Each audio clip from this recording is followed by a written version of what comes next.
Instrument and impact of sustainable development के इस कार्यशाला में मैं सबसे पहले ये कहना चाहूँगा कि ये जो जिसकी चिंता में आज हम बैठे हैं ये विकास की देन है। और ये जो विकास है ये जब से हमारा लालची विकास और इस लालची विकास ने हमारी बुद्धि का विस्थापन किया, फिर लोगों को विस्थापित किया और फिर उससे बिगाड़ शुरू हुआ। इसलिए इस सस्टेनेबल डेवलपमेंट की चिंता हम लोगों को है। हम यदि सचमुच सस्टेनेबल की डेवलपमेंट की चिंता करना चाहते हैं तो हमें भारतीय विद्या में देखना पड़ेगा, जो हमें हमेशा इस प्रकृति के साथ लेने और देने के रिश्तों को बराबर रखती थी। जब से हम विकास की दौड़ में आ गए हैं, जब से हम ग्रीडीनेस हमारी बढ़ गई है, तब से हम इस नेचर को देने के बजाय लेने के बारे में ज़्यादा सोचते हैं।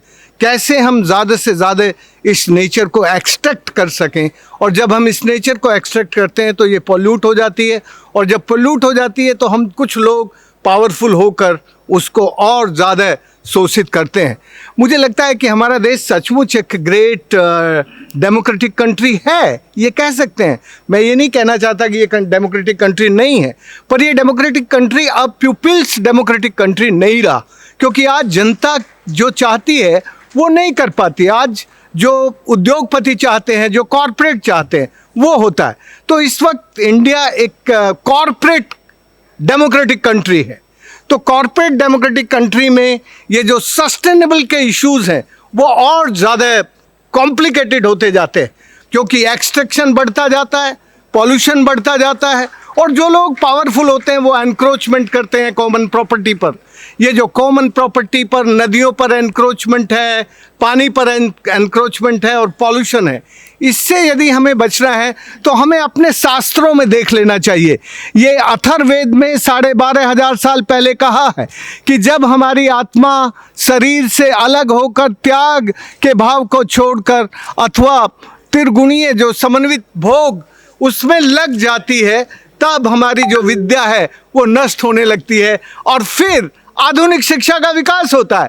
आधुनिक शिक्षा हमें प्राकृतिक संसाधनों को कम से कम समय में अधिक से अधिक लूट करने की शिक्षा देती है। इसलिए हम यदि अपने भारतीय शास्त्रों में देखें तो हमें बहुत अच्छे से बताया है कि जब ये पृथ्वी, जिसको हम माँ कहते हैं, इस पर कोई आक्रमण करने वाला होता है तो हम उसके बेटे उसको बचाने के लिए खड़े होते हैं, और इस पृथ्वी पर बहने वाली जो प्यार की गंगा है वो इस पृथ्वी का रक्षण और संरक्षण करती है, और उस रक्षण संरक्षण से हमारा सनातन विकास होता है। सनातन का मतलब है सदैव नित्य नूतन निर्माण होना।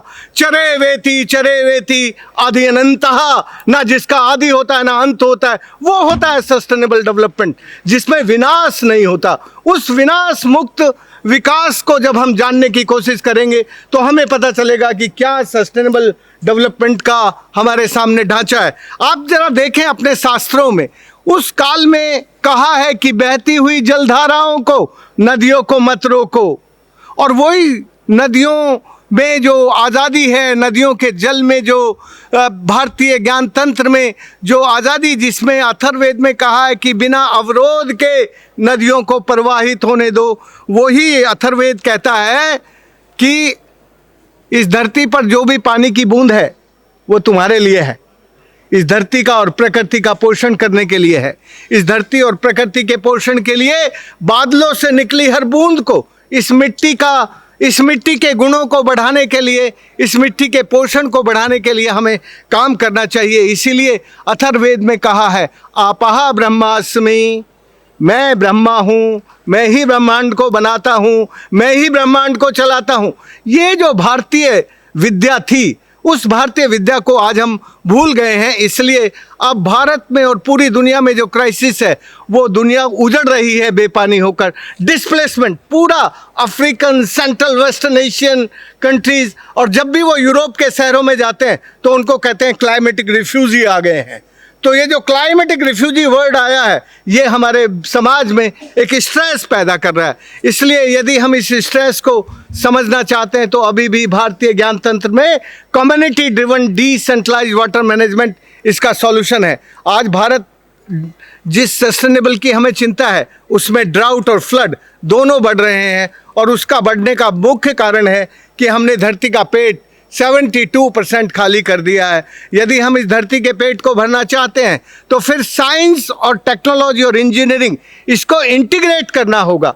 अभी साइंस एंड टेक्नोलॉजी डिसइंटीग्रेट हो गई है, इसलिए हम प्रकृति के रक्षण और संरक्षण में सब भूल गए हैं। इसको यदि हम रक्षण और संरक्षण करेंगे तो फिर हमारी जो धरती और प्रकृति है उस सब को पुनर्जीवित कर सकते हैं। और इसको पुनर्जीवित करने के लिए हमें with consciousness and concern, technology और engineering and science with sense, when we use the science with sense and technology and engineering with consciousness, we can move the path of sustainable development. Without this it is not possible.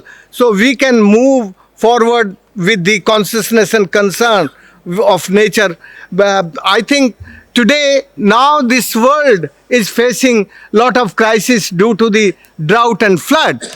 नदियाँ सूख रही हैं और जीवन त्रस्त हो रहा है। उन नदियों को यदि हम लोग अपने समाज को ये अधिकार देते हैं तो नदियाँ जीवित कर लेते हैं। हमने 14 नदियों को भारत में जिंदा किया है। इसलिए सस्टेनेबल डेवलपमेंट का मॉडल नीचे से आता है। सस्टेनेबल का डेवलपमेंट का मॉडल कभी भी ऊपर से नहीं आता।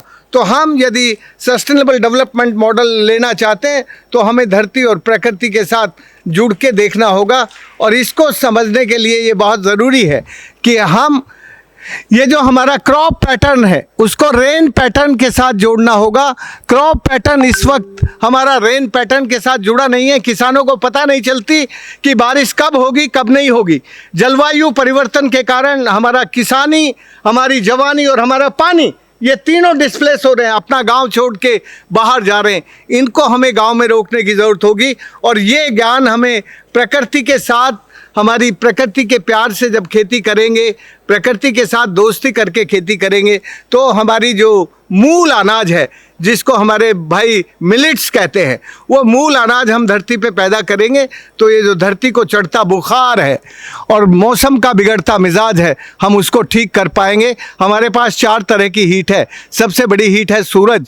जब सूरज अपनी गर्मी समुद्र पे डालता है तो बादल बन के वो हमेशा हरियाली की तरफ मूव करते हैं और ये बादल जब हरियाली के ऊपर आते हैं तो बरसते हैं। और ये जो डेवलपमेंट का विनाश है, डिस्ट्रक्शन है, ये लाल गर्मी जो हीट वेव पैदा करता है, ये सब हमारा क्लाइमेट चेंज की क्राइसिस खड़ी करता है। मुझे लगता है कि यदि हम क्लाइमेट चेंज की इस क्राइसिस से बचना चाहते हैं तो water is climate and climate is water. हमें अपनी लाइफ को वाटर के साथ शुरू करना होगा, मिट्टी में मॉइस्चर को रिटेन करना होगा, तब हम धरती को फिर से पानीदार बना सकेंगे। और ये जो विकास का विनाश है उसको रोक के हम अपनी प्रकृति को, क्योंकि टाइम कम है इसलिए मैं जल्दी से आपको बस इतना ही कहना चाहता हूँ कि हम यदि सस्टेनेबल डेवलपमेंट की तरफ जाना चाहते हैं तो भारतीय शास्त्रों से समझ लें कि जो शास्त्र हमें बहती गंगा को रोकने से मना करता है, वही शास्त्र कहता है कि बादल से निकली हर बूंद को पकड़ लो, ये तुम्हारे पोषण और रक्षण और संरक्षण के लिए है। इसलिए हमें भारतीय विद्या से सीखने की ज़रूरत है।